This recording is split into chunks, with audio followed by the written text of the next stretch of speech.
Central Minnesota Sports Hub. It's the Morning Sports Desk, presented by Wadena's Pizza Ranch and FunZone Arcade. Available on Apple Podcasts, Spotify, or wherever you get your podcasts, and streaming on YouTube. It's the Morning Sports Desk on a Thursday, the 6th of March. CJ Baumgartner here, Corey Tackman over there in the thick of the high school sports playoff season. This is the Morning Sports Desk, powered by Pizza Ranch and FunZone Arcade in Wadena.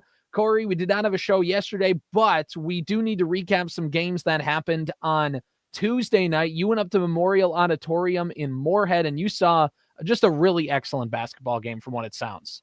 Yep. Yeah. DGF ended up beating Menahga by 2 points. The Braves had a few opportunities in the last 40 seconds kind of to tie it up and force overtime, either to tie it up or take the lead. I'm trying to think, did they get a three that would have given them a lead? No, I think it would have all been shots that would have tied the game up, and they just couldn't get a bucket to fall. Really well defended game. Both teams, I thought, played nice defense. 48-46, 46-44, 48-46. Somewhere in there, mid to high 40s, 2-point game. And I can't remember. And but yeah, it was a 2-point game, and it was back and forth, and exactly what you'd expect out of a section semifinal like that between two very nice teams. And yeah, there's just really not much else to say other than how fun it is to watch that Menahga girls basketball team, not only this year, but over the last number of years, and how, I know it's not a fun subject, but, they were the 5A kind of perennial there for a long time. And then to get moved into 8AA, and they've made themselves a force in 8AA with seemingly no transition at all is pretty cool. It is something fun going. The 7 seniors on that roster, if my memory serves me correctly, who played in that final game, and obviously pretty outrageous careers, pretty outstanding careers for those seniors and what they did to that for that Menahga basketball program. So unfortunately for the Braves, come up a little short, and the season comes to a close, but just really a spectacular basketball game, at least from my perspective, to close out the girls basketball season. Yeah, and then over on KWAD, I had Bertha Hewitt, Walker Hackensack, Akeley. Corey, I was talking with Coach Quam before that game, and as a Bertha Hewitt alum, I did not even know this fact. He said this is only the second time in school history that we've made it to a subsection championship game, which is crazy to think based on some of the good girls basketball that Bertha Hewitt had about 15 years ago. They were really excellent. The only problem is they ran into some also really excellent Sabika Trojans girls basketball teams, and the Parker's Prairie with the Noga girls at the peak of their powers was also in that time frame. So they kind of got, for lack of a better term, overshadowed by that, but they get to put themselves in a category that only one other girls basketball team has been to. Quick aside, the last time that they were in a subsection final, they lost to Sabika in 08-09, I believe, or maybe it was 09-10. Doesn't matter. They got to that point, and then they lost to Sabika. Sabika went on to the subsection game and lost to Barnum. And it was a pretty noticeable score. And I remember that Sabika girls team being good. And I was like, that Barnum team must have did something at state. And then I look, and then they're like, 20-point win, 20-point win, 20-point win. Like they just that section 5 back around that time was just excellent. So that was kind of the level of basketball that these girls put themselves into. They play a Walker Hackensack Akeley team that is just all around really good.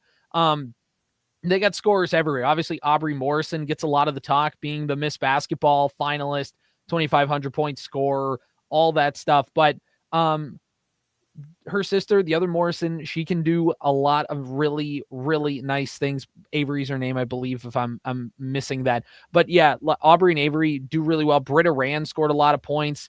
And really, I think there was a Kurtz who did really well down low for Walker Hackensack Akeley, and she had double-digit points going into halftime just because they were able to get the ball down to her and score. So when you go into halftime, there's only like 5 points or so for Morrison, and it's not because necessarily that she's slowed down or she had an off night or something like that. It's just the other girls were scoring, and that Walker Hackensack Akeley team does such a great job moving the ball around, getting it to different girls, scoring from all 5 players on the floor, and they were able to get a big win. Bertha Hewitt's season comes to a close. Walker Hackensack Akeley is going to play Bram on Friday night from Hollenbeck Hall in St. Cloud to go to the state tournament for the second time in a row.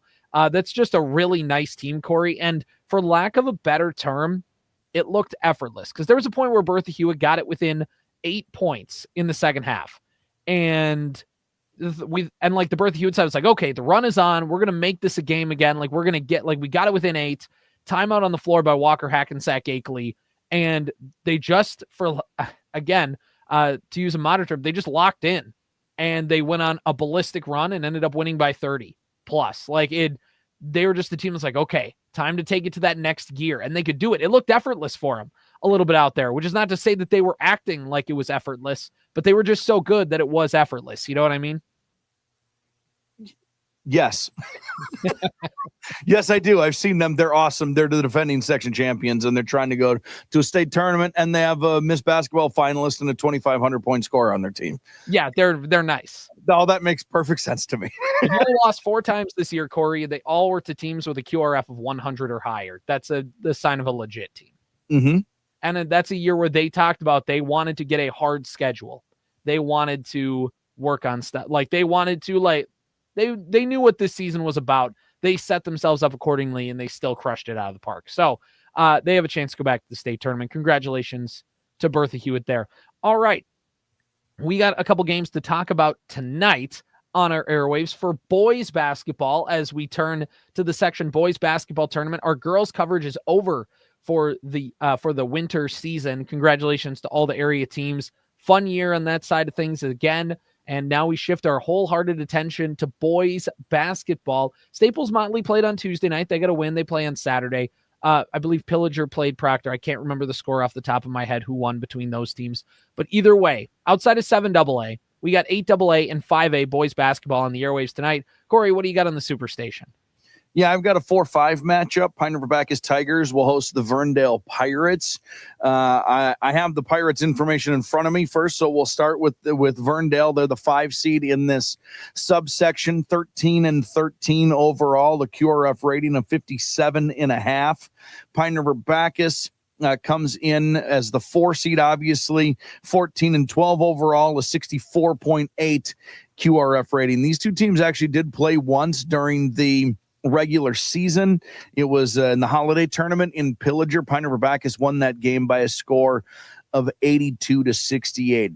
Verndale won the other night this is the opening night for them in this tournament, and obviously then the same for Pine River-Backus. The earlier in the week would have been some of the pigtail games, and neither of these teams had to play in those pigtail games. But this is Section 5A and the West subsection.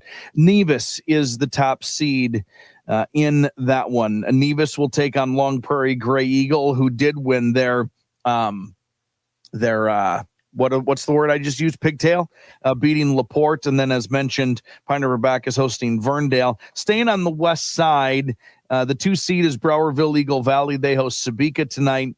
And the 3 seed Walker Hackensack Akeley hosting the 6 seed Bertha Hewitt. So that's what at least that side of the bracket looks like. It's scheduled for a 6:45 pregame and a 7 o'clock tip from the high school gymnasium at Pine River-Backus, and it'll be on the Superstation K-106, your Superstation K-106 app, and online WDenaRadio.com tonight.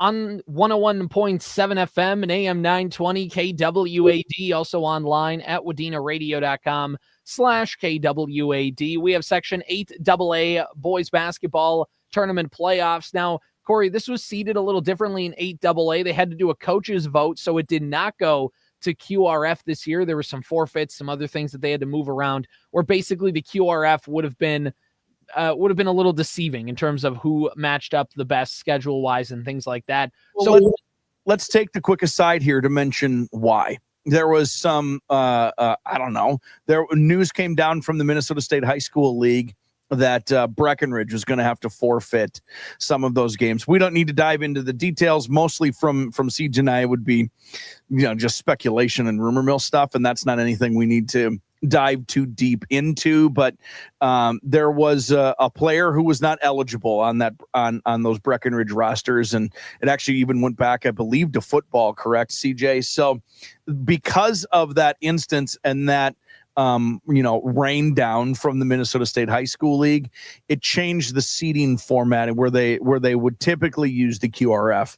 They had to go with that coach's vote. They had to go a little old school. It meant the Wadena Deer Creek Wolverines are the 12th seed, and they are taking on the 5-seeded Warroad Warriors. And for Wadena Deer Creek, they are 12-14 on the season, 2-5 in Section 8 AA, 9-5 in the Park Region Conference, 5-7 on the road, 7-7 at home. They end the regular season, Corey, playing their best ball. They won 5 games in a row, including their last game of the season Friday night against Pine River-Backus, getting an 80-69 victory. They also got wins over Aiken, Pillager, Menahga, and Bagley. Kind of the one that is going to stick out in that bunch is that win over Pillager, where they really did play a nice game. So looking at everything for this Wadena Deer Creek team, they're hoping to play their best ball at the end of the year. I know that obviously any team does not want to go play Warroad, one, because that's a 3.5-hour drive for Wadena Deer Creek. I believe Wadena Deer Creek, one of the southernmost, if not the southernmost team in Section 8 AA, having to go to the northmost team in the section as well. And that's right. The southern and eastern team in that section. The good news is they just have to go straight north for the most part. Drive to Santa. Drive to the border, and you'll pretty much find Warroad. The other thing is, Corey, here's the other reason why you don't want to play Warroad. They're really nice this year. They're an excellent, excellent team. They have 20 wins, 20-6. They're 6-4 in their section, 3-3 in the Northwest Conference, 11-2 on the road, 7-4 at home, 2-0 in neutral site games. And that's always sometimes tough to tell, Corey, with the northern teams, just because you don't have as many alike opponents. How do you establish how good they are? They're good. They're good. They've gotten some wins over some nice Kitson County Central teams. They got a win there. They took East Grand Forks to overtime and in one match and lost, and then they lost by 2 to East Grand Forks. They have some wins as well over Little Fork, Big Falls. They have a win over Mora. They have wins over Moose Lake, Willow River. They have wins over Thief River Falls. Just kind of going over based on QRF, some of their biggest wins of the year. Yeah. And also just the fact that they stacked up 20 of them. Well, and they've spent time this year in the top 10, yes, in the state, in this class, and not that long ago. So I don't know if there were, I don't know any of their stories as to why they fell out, but these two teams also played. Didn't they play during the regular season, CJ? Yes, they did. January 2nd at the Wadena Deer Creek Middle High School gym. It was an 81-40 victory for the Warriors, and I got to see that game. They're an excellent team. They push pace. They have athletes. They like to go up and down the floor, and they're very nice. Now, if you're Wadena Deer Creek, you say, hey, that was 2 months ago. We've figured out and learned a lot more about ourselves now than we did back then. And the other silver lining here is you can look, this team lost to Roseau, Warroad did, a couple weeks ago on February 18th. It was a 64-59 loss, and Roseau has a QRF of 59.6. Wadena Deer Creek's QRF 66.4. If you say, hey, we're at least in that ballpark of that team, they were able to do it. So if you're going to map out hey, let's go on the road, let's get that big upset, and let's go do it. We saw this team could beat them. Why not us? Why not now? All that stuff. It's going to take a big game from Snyder. It's going to take somebody else on that team, I think, as well, having a really nice offensive night. They're going to need to score. I know Coach Toomber likes to talk about they want to play good defense. They want to do all this stuff, but they're going to need to score because that is a Warroad team that can score in bunches. They're really nice. It's on KWAD tonight. It got moved up to a 6 o'clock tip-off, which means a 5:45 pregame. I'll have coverage of that one on KWAD and online at WDenaRadio.com/KWAD. And of course, Corey, you can find our full broadcast schedule online at WDenaRadio.com and on the Superstation K-106 mobile app and by following Sports Cow on Facebook. Can I get a moo? Moo. Moo. All right, Corey, can I also get a few nice words about the Pizza Ranch and FunZone Arcade in Wadena? Yeah, I know we're to Thursday, but I do want to remind you about Wednesdays at Pizza Ranch and FunZone Arcade, because if you make it a buffet day at the Pizza Ranch and FunZone Arcade, you get double points every single Wednesday on your ranch rewards. Make a plate of happiness. Put that crispy chicken on there, a few slices of your favorite pizza. You can have mashed potatoes and gravy, any of the best sides that you enjoy, a fresh salad, some amazing desserts. You know how it works when you walk into the Pizza Ranch and FunZone Arcade. They're going to treat you right. They're going to feed you even better, and you are going to leave satisfied thanks to that delicious buffet. And on Wednesday, for Ranch Reward members, double down buckaroo, double points Wednesdays every Wednesday at the Pizza Ranch and FunZone Arcade in Wadena. All right, Corey, the Minnesota Timberwolves have now won a few games. They've stacked a couple wins here, albeit against a little bit lower teams than the Philadelphia 76ers and the Charlotte Hornets. The point is the Wolves have got the wins. They've gotten back into the win column. They're at the 7th seed right now in the West, trying to fight and just boost their way up. As I kind of double-check my Western Conference standings here in the NBA, because right now they're sitting at that 7 seed. And if you look, and now pulls to the Eastern Conference for some reason, the Timberwolves are the 7th seed, but they are tied with the Warriors for the 6th seed right now, and they're just 3 games back of the Rockets for the 5 seed. Timberwolves have one of the easiest schedules of the NBA remaining. They currently have a 1-game lead over the Clippers for that 8th spot. Again, the whole point is staying out of the 7, 8, 9, 10 in the play-in tournament. Wolves have games against the Heat, the Spurs, Nuggets, Magic, Jazz, Pacers, Pelicans, Pacers, Suns, Pistons, all coming up to end the month of March here, all kind of through the month. But one of the big things for the Wolves, despite the fact that Anthony Edwards has been up and down this year, has been the emergence of Jaden McDaniels. And I think just anecdotally, we look at Jaden McDaniels and we just have, and especially in the last couple months, I've really felt like he's really raised his play. He's really been better. But how good has this season been for Jaden McDaniels? Well, already, Corey, he's racked up 64 games played this season. Currently, he leads the NBA in games played this year. In terms of his, I'm just going to go down the line, his field goals, how the amount of shots he's shooting per game, 4.9 on average. That's the highest of his career right now. Field goal attempts is at 10.3 per game. That's the highest in his career. Field goal percentage, 47.6%. And it's a little lower than what it was a year ago at 48.9, but he's shooting more, which means that just a few more misses are going to come along the way. 3-point shots per game, 1.3. Not quite a career high, but still up there. 3-point field goal, I should say made, but his attempts are 3.9%. Or 3.9 per game, excuse me. That's a career high in terms of his 3-point shooting. In terms of his 2-point shots, 3.6 per game, or in that range there. So the whole thing is everything. You go to points per game, 12.5 points per game on average. That is a career high. Last year was 10.5. The year before it was 12.1. Almost every offensive category, free throws as well, Jaden McDaniels is having a career year offensively. He's figuring out that part of his game along with the good defense he already brings. And this is the one downside to his defense was Jaden McDaniels would get into foul trouble a lot, right? Like you'd watch a game and then within 5 minutes of the first quarter, he'd pick up 2 fouls. Or he's got 3 in the middle of the third quarter. He's got to be careful and he just gets a unnecessary kind of poke in and gets called for a foul.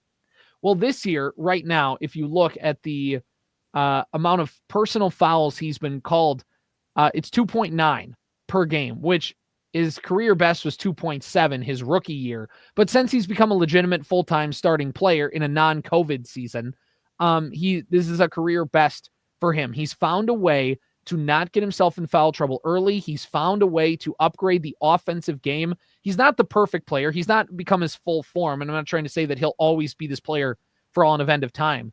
But this has been a really positive development to see Jaden take that step up, especially when earlier in the year, everybody was dogging the guy and saying his contract that the Wolves signed him to was kind of dogging him a little bit. Well, he was bad at the beginning of the year, and it's important to recognize that. And the Timberwolves in general were just not very good. We had many conversations in the beginning of the season about Jaden, about Rudy, about Julius, about DiVincenzo, about Nas, like name the guy, about Ant. We talked about how like this is just not, it's just weird. Like maybe one guy's going, but you talked about it when we were talking about the high school games earlier. You got to have more than one guy a game do something. It is just, unless that one guy is going to score 70 in an NBA game or 50 and up, you're going to need two guys to be able to do it. And the Timberwolves they had a really hard time finding two guys to do it on the same night. Yeah. And exactly. all of a sudden, Anthony Edwards is putting up, every other game is a 40-point night, whether they're efficient 40s or always, that's for another conversation, but they are 40-point nights. Right. The crux of the matter is he's still putting up 40-point nights almost every other game now for 2 weeks, it feels like. When you add on that Jaden is playing his best basketball of the season right now, and he's averaging almost 13 a game, but that means some nights he's having 26. He's doubling that output. When it means that Nas is playing better, it means that like you just beat Philadelphia the way you're supposed to beat Philadelphia. It means you just beat Charlotte the way you're supposed to be Charlotte. Like, this is just we hoped that whatever happened in the first part of the season that made it weird wouldn't continue. Sometimes it does, but just the law of averages said it was going to turn around probably for at least a couple of guys. Not everybody can be weird all season long, right? Please, basketball Jesus, it can't be weird for everybody. So this is obviously huge. This is a small snapshot into why the Timberwolves have refused every offer that included Jaden McDaniels as one of the options, because he provides a full-scale basketball ability offensively and defensively when he's on the floor. Yeah, he's our Scottie Pippen in a way. And that's kind of the high-end comparison of when Daniels has his best career games. He can be that for what the Timberwolves have. The other thing is Julius Randle had a really nice game yesterday, kind of his first kind of big game since returning to the lineup. DiVincenzo is kind of getting his feet set. I know he's been back for a couple weeks now, but is finally starting to get comfortable here. This is a Wolves team that's starting to round into form towards the end of the year, which is going to be important.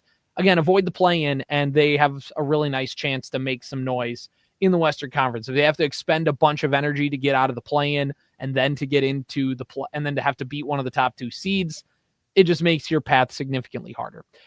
One more thing to talk about before we talk about our final Vikings activity of the night. The state hockey tournament started yesterday, the tourney, as they call it. Now, we're not big hockey guys. I just didn't grow up with hockey. And not that I don't appreciate what it is. I just can't I always feel like a poser getting into it, Yeah.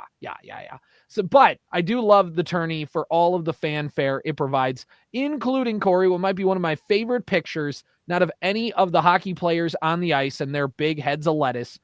It's this. Look at that. Look at those guys. See that. That's awesome.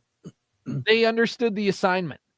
What are those managers, or what are those guys? That's what I was going to say. I have no clue who those kids are, but they've won. Yeah, they're Harry and Lloyd from Dumb and Dumber in the tuxedos. I don't know for which team. I can't tell. I don't know if but they've got the top hats. They've got the canes. There's no business like show business, and there's no business like the Minnesota State boys hockey tournament. Bringing out the best of us all the time. What lines from the movie do you think that they were saying while they were in that bench? Nice set of Hooters you got there. That John Denver's full of shit, man. I mean, where do you want me to start at the beginning? No, just do the entire movie verbatim. Yeah. Our word's as good as our bond. Our pets' heads are falling off. He was pretty old. Pull over. No, it's a cardigan. Thanks for noticing. Thanks for Tic Tac, sir. Yeah, killer boots, man. Put out the vibe. Hang at the bar. He's got a rapist wit.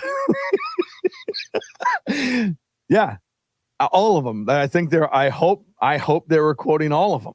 I hope they were quoting everything. I hope they just threw snowballs at each other's face as hard as they could. You have a second pair of gloves? Yeah, we're in the Rockies. You got that crazy look in your eye. Yeah. Saw a big June bug going through the pass. Just let it go, man. I'm just, they're singing mock, yeah, mock, yeah. They're doing all of it. Yeah, exactly. They're doing all of it. Great for them. It was one time I was in high school. Samsonite. Knew it started with an S, though. Swanson. I was way off. There was one time when we were in high school baseball. I remember being in the dugout, and I just remember we had a couple guys on our team who who like to mess around, obviously, in the outfield, because they're outfielders. They got a bunch of time to sit around in the game. And all I remember was two of them were just doing the mockingbird in the outfield. And all I remember is Dylan Card was pitching, coming back off the mound, as everybody kind of came in, looked back and said, which one of you guys was yelling mockingbird while I'm trying to pitch?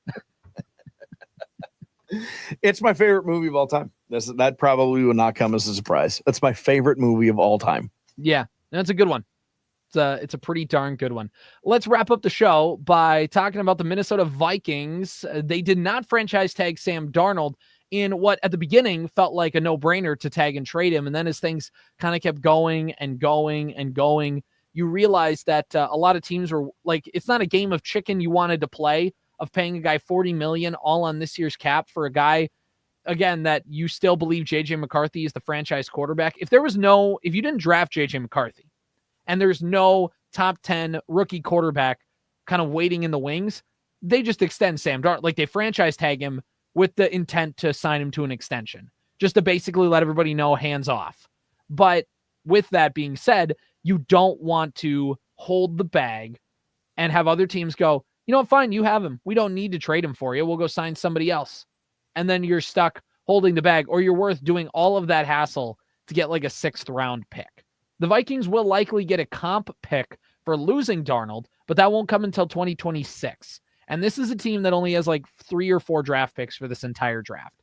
So getting an extra pick would have been valuable, especially in the higher rounds. That being said, the Vikings decided not to franchise tag him. We had that conversation on Tuesday. We rehashed that. So go back and listen to that if you want to hear the franchise tag discussion. Now it is moved into extension talk. According to Dan Graziano of ESPN, he's saying that the Vikings would like to keep Sam Darnold around, but notes that he is in line from a big payday if he hits the open market. Corey, are the Minnesota Vikings re-signing Sam Darnold? I mean, it seems to be the rumor. It seems to be the rumor. I mean, it's stuff that you're seeing on social media. It's stuff you're reading elsewhere. It seems to be like they're going to try. But I know we don't need to rehash everything, but it is important to talk about the fact that the combine is going on. Teams are there. All the agents are in this one spot. And it now is starting to seem obvious that the market for Sam Darnold had been discussed. And God bless Sam Darnold and everything he did for the Vikings. The Vikings still, this is the business side of it. They're like, oh, this is where it's at? Are we sure?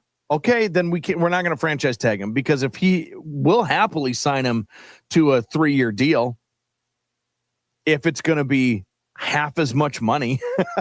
You know what I mean? Like, he could have been franchised for $40+ million, right? Wasn't the number? Was it 41, 43? 41, yeah, somewhere 40s, low 40s. So now it might be like a 3-year deal for 50 total. Right, and it depends, because if you look at what Dan Graziano of ESPN reported, he said, Darnold, $30 million for a starting quarterback in the NFL is a drop in the bucket. So I feel like that, I mean, what did Baker, I feel like it's going to be in the category of what Baker Mayfield got, considering they both were in kind of similar situations. I really feel, as I'm Googling this contract. Yeah, that's fine. While you're doing that, because I was like, a part of me understands the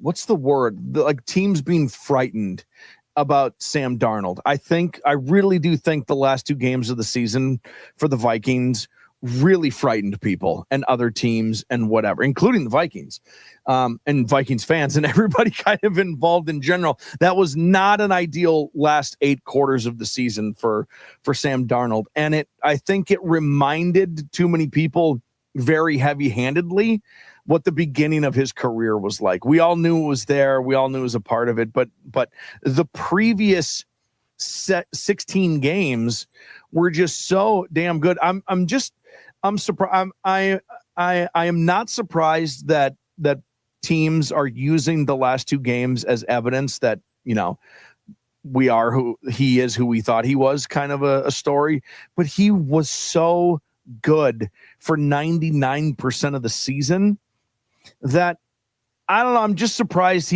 there's not a New York Giants or a Raiders or I don't know who are just going to be like, you know what, 4 years, 112 mil, Well, and it's still on the table. It's just teams weren't willing to trade with the Vikings to kind of move to the front of the line. That would be those teams are probably talking and they're like, hey man, once you hit the open market, we got you. Like, we'll go get you, because they also don't want to deal with the franchise tag and because then other teams have to assume the franchise tag as well. So that's, by the way, I don't think the Vikings should do that. Whatever the best, you know what I'm saying? Like, it's this weird. I don't think Vikings should guarantee him $100 million. I don't think they should. Here's the Baker Mayfield contract. It was a 3-year, $100 million contract with and this is where it kind of messes with the cap a little bit. His signing bonus was $28.875 million, which means that his base salary in 2024 was $1.25 million, because the Buccaneers basically paid it as a signing bonus, which doesn't go against your salary cap. Next year, though, in 2025, Baker's cap hit will be $30 million, and in 2026, it's going to be $40 million.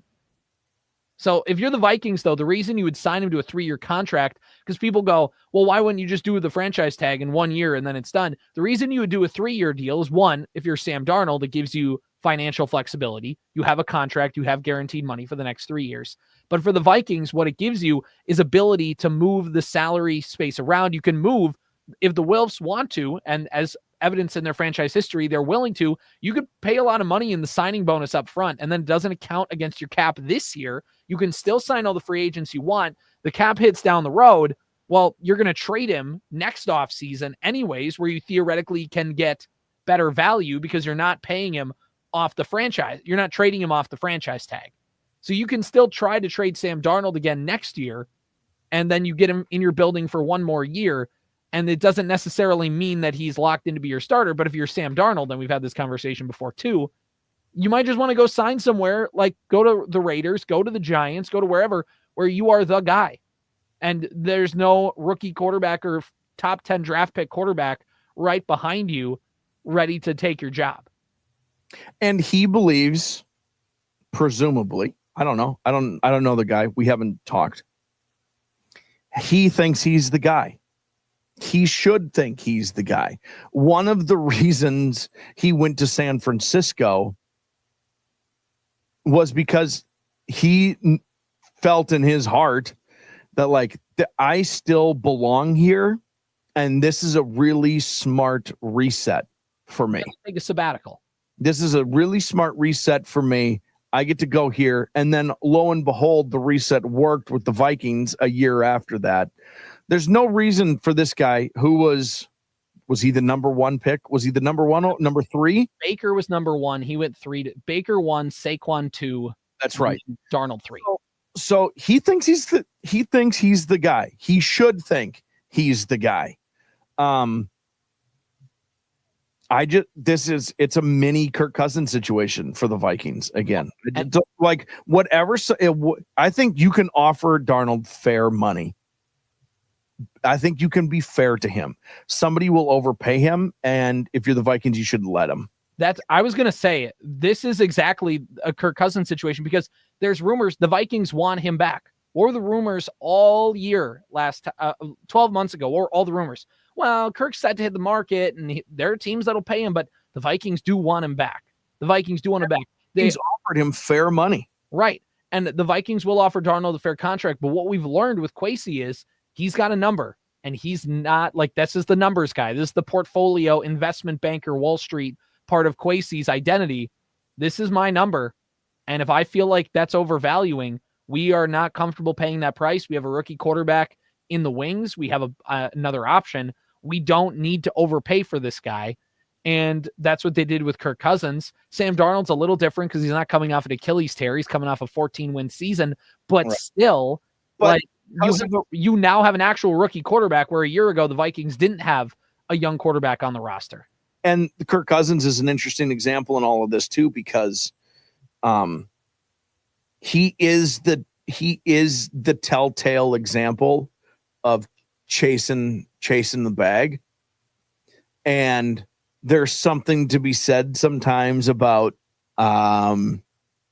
if you do that, things can, like, what are you in it for? Because he went to Atlanta to chase an unbelievable amount of money.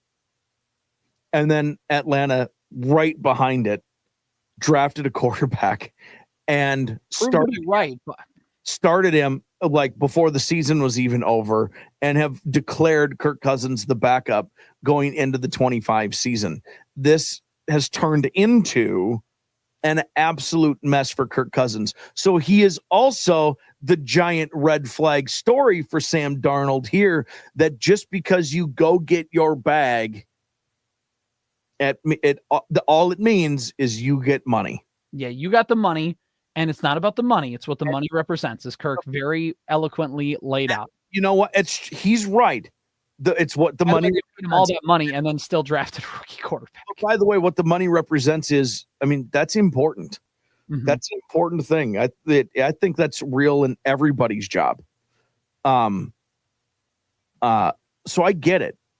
And that much money? Are you kidding me? It's hard. How do you say no? How do you say no to that? That's the last big bag of Kirk's career, by the way.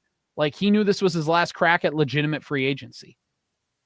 And I just don't think it matters. I don't think anybody, no matter how much money they have, when they're told how much money they could get, you're gonna be like, that much money? I don't even know what that means. That's such an unbelievable thing. But he is now the telltale example too of just chasing it. Doesn't mean it's going to work out for you.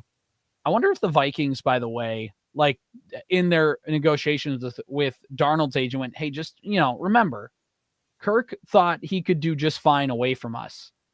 And look what happened to him. If you want to come back and do this one more time, and we'll give you another opportunity, and then you can go do it again, like, we're here for you. He said he didn't need us, and he proved to be wrong. Can I tell you my bold prediction for 25? What's your bold prediction? NFL season. Sure. I think that Achilles injuries are very hard to come back from. And I think Kirk Cousins is going to be the comeback player of the year next year. Interesting. For who? I don't care. Whoever. He either screams Pittsburgh Steeler or Las Vegas Raider.